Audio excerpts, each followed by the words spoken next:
Hello students, welcome back to my new video. लेकर आ गया हूँ दिसंबर से पढ़कर बोर्ड एग्जाम 2026 में 95% मार्क्स लाने का टिप्स एंड ट्रिक्स। स्टूडेंट्स, पहले ही क्लियर कर देता हूँ, वीडियो को एंड तक देखिएगा क्योंकि छोटा सा वीडियो देखने से आप लोगों का कुछ नहीं जाने वाला है। तो चलिए वीडियो को शुरू करते हैं। देखिए स्टूडेंट्स, अगर कोई भी बच्चा ये सोच रहा है कि बोर्ड एग्जाम में उसके बगल वाली सीट पर कोई टॉपर बच्चा बैठ जाएगा और वो उसके में से कॉपी करके लिख लेगा, तो ये भूल जाइए क्योंकि ये कोई भी फिल्मी दुनिया नहीं है, ये रियल लाइफ है और रियल एग्जाम है।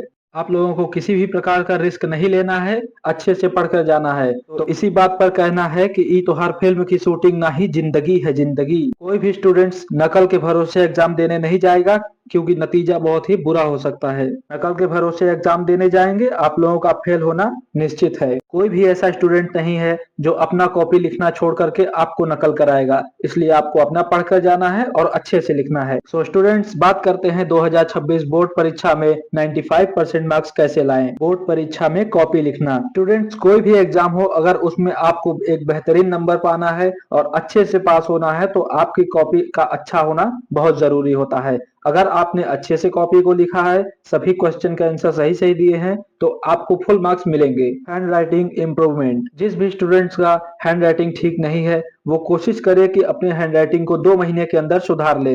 अगर हैंड राइटिंग खराब होती है, गंदी दिखती है आपकी कॉपी, तो आपके नंबर जरूर कटते हैं। इस कंडीशन में अगर आप कुछ भी लिखते हैं, अगर वो साफ नहीं लिखे हैं, तो उसमें से आपके नंबर जरूर कटते हैं और इस बात का आपको खास ध्यान देना है। केवल आवश्यक प्रश्नों को पढ़ें। स्टूडेंट्स, एग्जाम में सिर्फ 2 महीने बचे हैं। अगर आप पूरी किताब पढ़ने बैठेंगे, पूरी नोटबुक पढ़ने बैठेंगे, तो आपको कुछ हाथ नहीं लगेगा। अगर आपको एग्जाम में अच्छे नंबर पाने हैं तो आज से ही आप मोस्ट इंपॉर्टेंट क्वेश्चन को ही पढ़ना शुरू करिए। आज से ही पढ़ना शुरू करें। स्टूडेंट्स, मैंने बहुत सारे बच्चों को देखा है जो कि ये सोचते हैं कि कल से पढ़ना शुरू करूंगा, कल से पढ़ना शुरू करूंगा, और एग्जाम के काफी नजदीक हो जाते हैं, जिसके कारण वो ठीक से पढ़ाई नहीं कर पाते हैं। ये गलती आप लोगों को कभी नहीं करनी है। अगर आपको बोर्ड एग्जाम में अच्छे मार्क्स से पास होना है तो आपको आज से ही पढ़ना शुरू करना होगा। ये आप नहीं सोचेंगे कि शाम को पढ़ूंगा या सुबह पढ़ूंगा, आपको आज से ही पढ़ना शुरू करना है। एग्जाम में बहुत कम टाइम बचा है स्टूडेंट्स, इसलिए आप फुल कंसंट्रेट करिए और पढ़ने पर ही ध्यान दीजिए। Set your goal. स्टूडेंट्स, अपने गोल को सेट करिए कि आप लोग कितने परसेंट लाना चाहते हैं एग्जाम में। अगर आप लोग ये सोचते हैं कि हाँ लिख दूंगा, पास हो जाऊंगा, तो शायद हो सकता है कि आपके फेल होने की प्रोबेबिलिटी बढ़ जाए। स्टूडेंट्स, कोशिश करिए एक बेहतर गोल बनाइए जिससे कि आप लोग एग्जाम में ज्यादा अच्छे से लिख पाएं। और अगर आप अभी से अच्छी पढ़ाई शुरू कर देंगे एक अच्छे गोल के साथ, तो मैं डेफिनेटली कह सकता हूं कि आपके 90 to 95% आ सकते हैं। Best time table. स्टूडेंट्स, एक अच्छा टाइम टेबल बनाइए कि आप लोगों को इस टाइम को पढ़ना ही पढ़ना है और इतने समय तक पढ़ना है। अगर आप लोग टाइम टेबल के हिसाब से नहीं चलते हैं तो हो सकता है कि आप लोगों का पढ़ाई से कंसंट्रेट हटे। कोई भी ऐसा बहाना नहीं रखिए कि यहाँ पर जाना है, ये काम है या ये करना है, ऐसा चीजें नहीं चाहिए। अगर आपको अच्छे मार्क्स पाने हैं तो आप लोग अच्छा टाइम टेबल बनाइए और उसी हिसाब से चलिए और अपने टाइम टेबल को फॉलो करते हुए एक अच्छे गोल की तैयारी करिए। सोशल मीडिया का कम से कम प्रयोग। स्टूडेंट्स, बहुत सारे बच्चे ऐसे हैं जो कि मोबाइल उठाते तो पढ़ने के लिए हैं, लेकिन रील या फिर इंस्टाग्राम फेसबुक चलाने में व्यस्त हो जाते हैं। व्हाट्सएप पर फालतू की चैटिंग करते हैं जिनसे उनका कोई भी लाभ नहीं होने वाला है। आप लोगों को Instagram, short video, Facebook, WhatsApp, इन सबको आज से ही बंद करना है अगर आप बोर्ड एग्जाम में एक अच्छे मार्क्स की उम्मीद रखते हैं तो। अदरवाइज अगर आपको सिर्फ पास होना है या फिर उससे भी मतलब नहीं है तो कोई दिक्कत नहीं, आराम से फोन चलाइए। अंतिम दिनों तक स्टडी। Self study. स्टूडेंट्स, अगर आप लोग कोचिंग जा रहे हैं तो ठीक है, स्कूल जा रहे हैं ठीक है, लेकिन खुद से भी पढ़ने का प्रयास करिए। अगर आप घर पे 2 घंटा 3 घंटा खुद से नहीं पढ़ते हैं तो बोर्ड एग्जाम में बहुत अच्छे नंबर की उम्मीद मत रखिएगा। अगर आप अच्छे नंबर पाना चाहते हैं तो बोर्ड एग्जाम के लिए आप खुद से प्रयास करिए।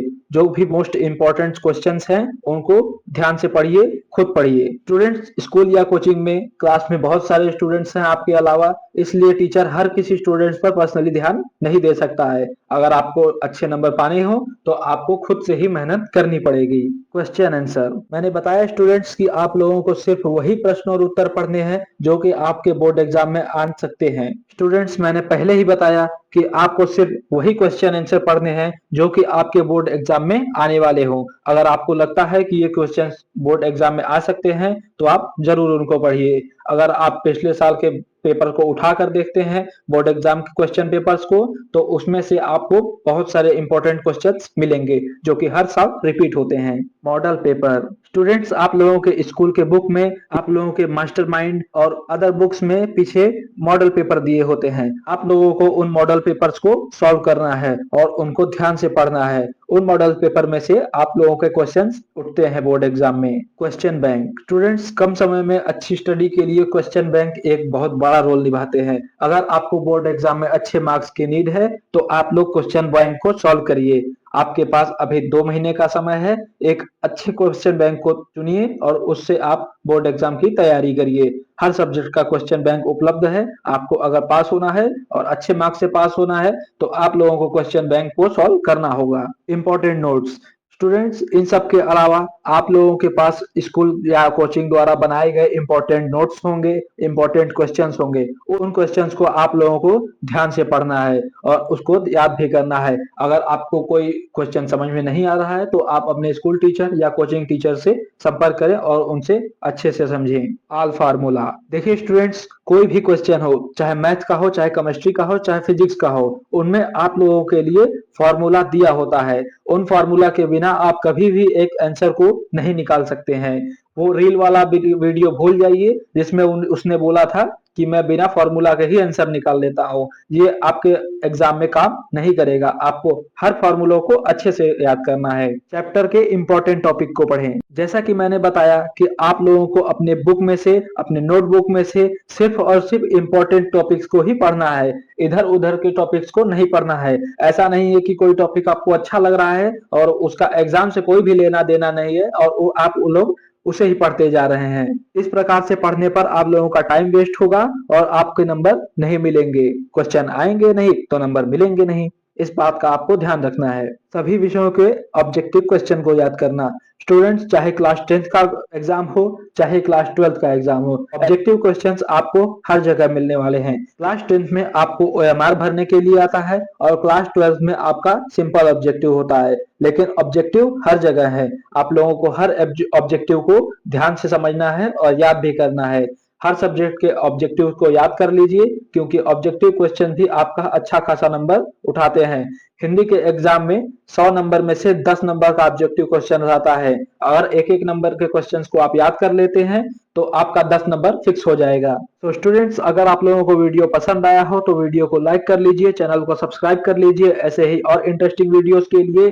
तो मिलते हैं ऐसे ही किसी नेक्स्ट वीडियो में किसी नए टॉपिक के साथ। तब तक के लिए नमस्कार।